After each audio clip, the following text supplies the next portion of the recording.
ऐतिहासिक सरजमी पर तथागत बुद्ध को सबसे पहले याद करते हुए इस कार्यक्रम के आयोजक संविधान दिवस समारोह के आयोजक संयोजक डॉक्टर राघवेंद्र सिंह पटेल जी, विजेंद्र विश्वकर्मा जी और उनकी पूरी टीम को मैं बहुत बधाई देता हूं कि उन्होंने ये इतना बड़ा और जरूरी कार्यक्रम यहां पर आयोजित किया है। कुशीनगर मेरा पहली बार आना हुआ है और यहां आकर के एक बात महसूस होती है,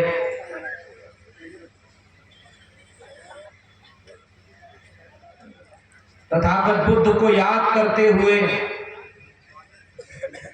जिस परिस्थिति में ये कार्यक्रम हो रहा है उसको आपसे साझा करूं तो केवल दो पंक्तियां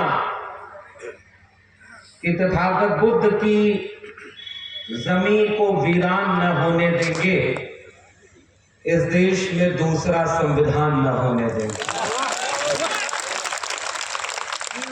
और ये कितना खूबसूरत संयोग है कि जिस वक्त संविधान पर सबसे ज्यादा खतरा मंडरा रहा हो, उस वक्त संविधान दिवस मनाया जा रहा है।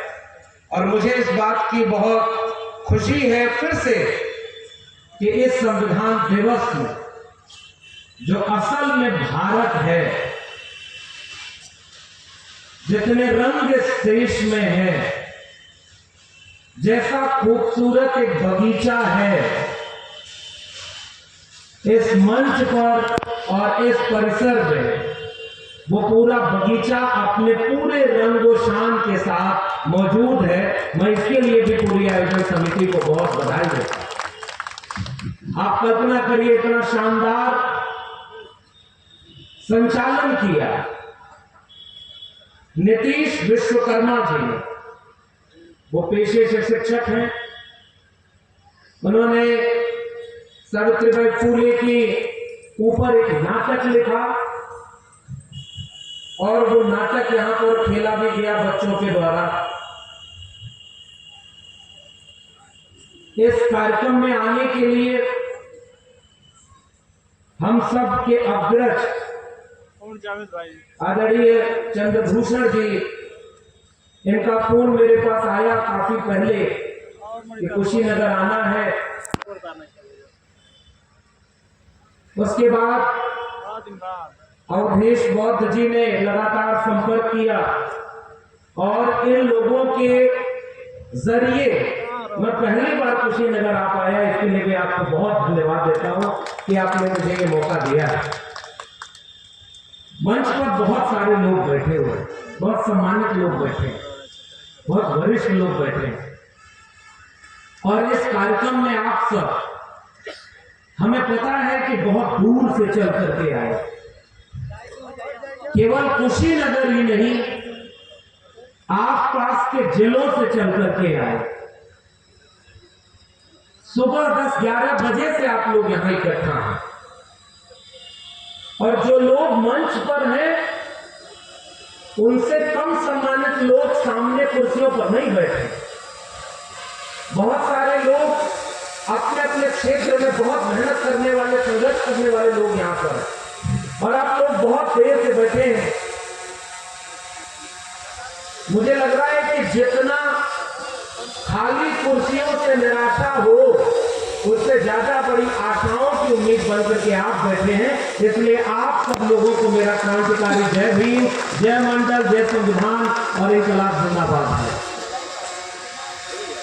और आज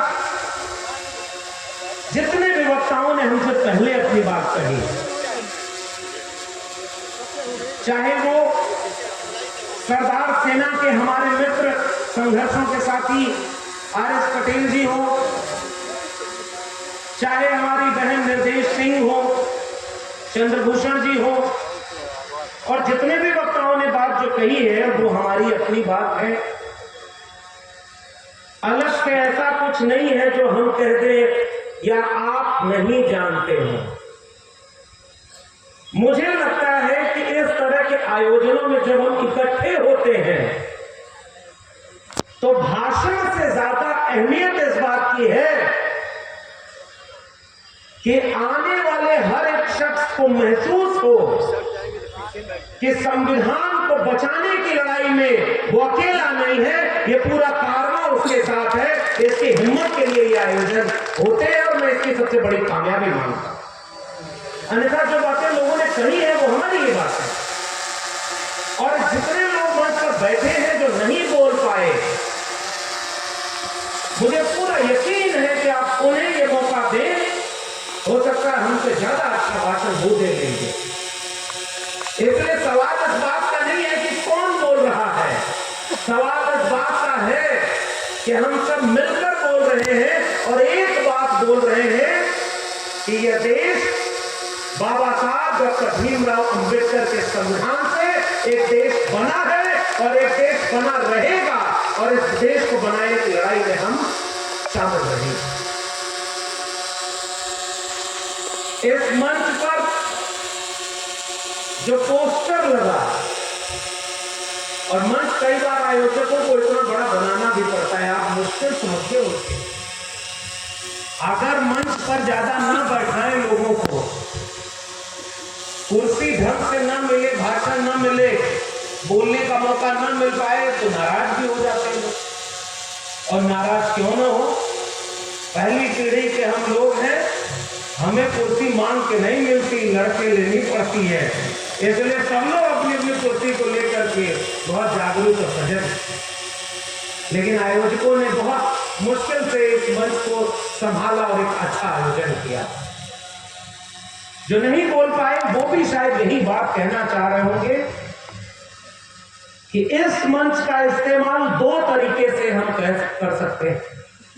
पहला, तथागत बुद्ध ने अपने जीवन में क्या उपदेश दिया, संत कबीर, संत रैदास, पंचू दादू, भीखा बुल्ले शाह, बाबा फरीद, चोखा मेला, नारायण गुरु, बसवन्ना, आयन काली, महात्मा फूले, छत्रपति शाहू जी महाराज, डॉक्टर भीमराव अंबेडकर, डॉक्टर राम मनोहर लोहिया, जगदेव बाबू, महामना रामस्वरूप वर्मा, पेरिया ललई सिंह यादव, चंद्रिका प्रसाद जिज्ञासु, मंडल आंदोलन की पूरी लड़ाई, हजारों साल का हमारा संघर्षों का इतिहास है।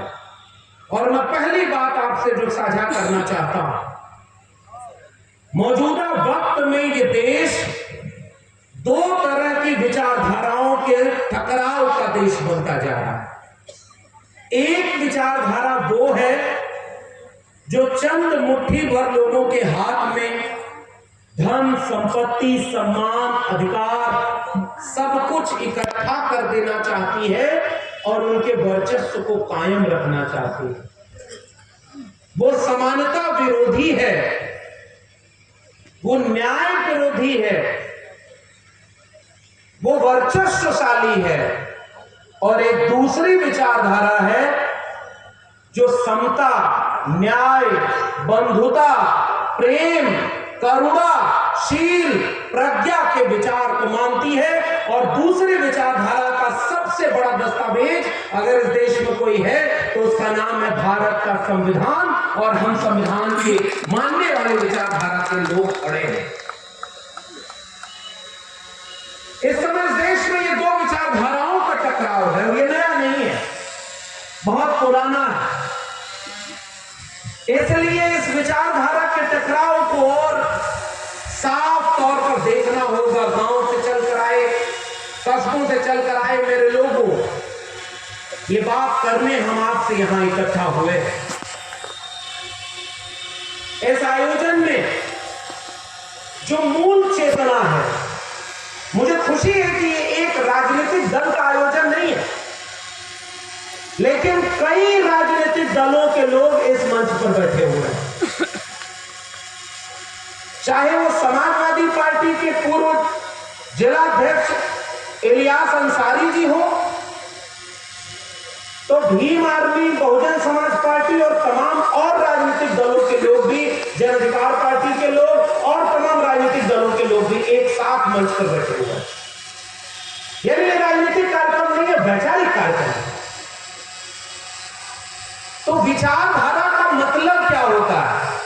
राजनीति में कई बार टकराव भी आ जाता है राजनीतिक कारणों से, लेकिन विचारधारा में कभी कोई टकराव नहीं आता।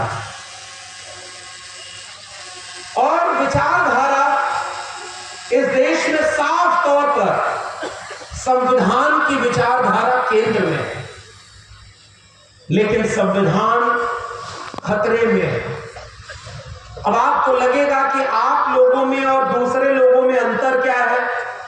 वो बोलते हैं धर्म खतरे में है और आप कहते हैं संविधान खतरे में है।